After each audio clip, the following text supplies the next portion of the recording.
En el Nuevo Testamento hay 4 cristianos, 4 evangelistas que relatan la vida de Jesús.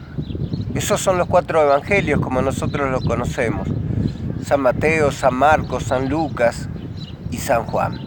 Inmediatamente después de tales libros donde se relata la vida, el nacimiento, la vida, la obra, la crucifixión y la resurrección de Jesús, inmediatamente después del último de esos evangelios, después de Juan, aparece el libro de Hechos de los Apóstoles. Este libro fue escrito también por Lucas, uno de los evangelistas. Lucas, que es un historiador, el primer historiador cristiano, relata la vida de los discípulos y los comienzos de la iglesia cristiana.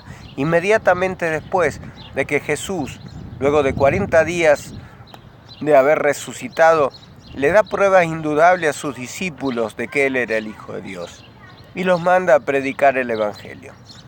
Hasta esos momentos, hasta el principio del libro de los apóstoles, de los Hechos de los Apóstoles, los discípulos de Jesús no habían sido todavía llenos del Espíritu Santo, una promesa que Jesús les había hecho.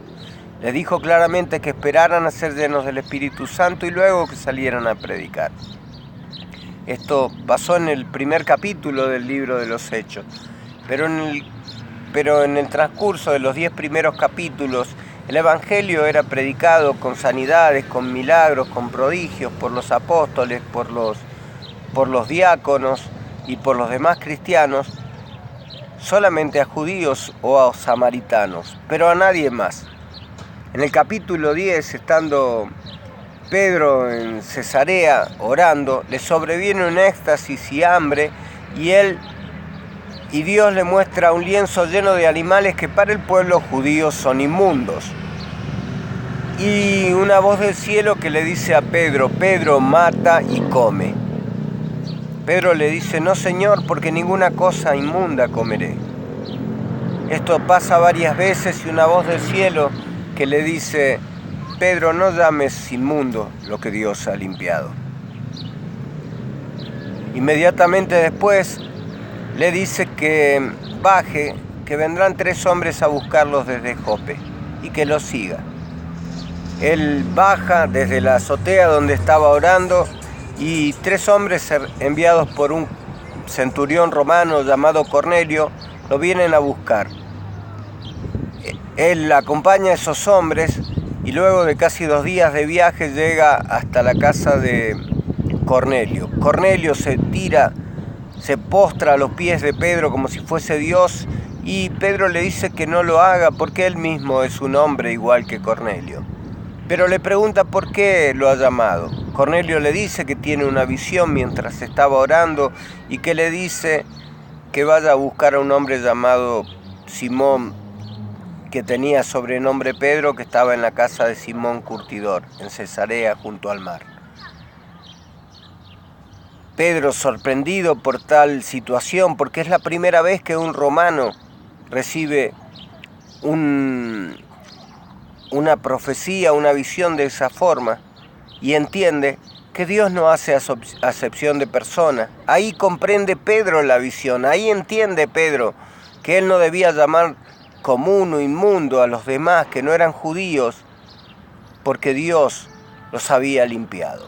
Entonces, desde el principio, le relata cómo Jesús fue concebido por el Espíritu Santo y cómo predicó, cómo hizo milagros y sanidades, pero fue desechado por los hombres y crucificado, asesinado y torturado, y luego el tercer día resucita, y por 40 días más le da prueba a todos sus discípulos de que Él era el Hijo de Dios, comiendo y bebiendo junto a ellos y predicándole el reino de los cielos. Los manda a predicar a toda criatura. El que creyere, ese fuera salvo. Entonces Pedro les explica que en ese momento que Jesús habla claramente de que Dios no hace acepción de personas, sino que judíos y no judíos para Dios eran lo mismo. Que de tal manera amó Dios al mundo, que mandó a su único Hijo, a Jesús, para que todo aquel que en Él crea sea salvo y no se pierda. En ese momento las personas los romanos que estaban junto a Cornelio fueron todos llenos del Espíritu Santo de la misma forma que antes lo habían sido los discípulos judíos. Y se derrumban todas las barreras y dejan de ser judíos y no judíos para ser todos cristianos. Todo aquel que creyere y fuere bautizado, ese será salvo. Todo aquel que aceptara que Jesús es el camino, la verdad y la vida, no importa tus pecados, no importa tu religión, no importa tu nación, no importa lo que vos hayas hecho anteriormente. Si vos creyeres con tu corazón, entonces se borran todas las diferencias y los límites, y todo aquel que creyere verá la gloria de Dios. Este Evangelio de Dios, el cual es locura para algunos, y para algunos nos acusan de ignorantes, en realidad el Evangelio de Dios es poder de Dios. Es poder de Dios para todo aquel que cree. No importa lo que hayas hecho antes, ni tus logros, ni tus derrotas. Si vos creyeres con el corazón que Jesús es el camino, la verdad y la vida, entonces tendrás entrada directamente a Dios. Cree con tu alma, cree con tu corazón.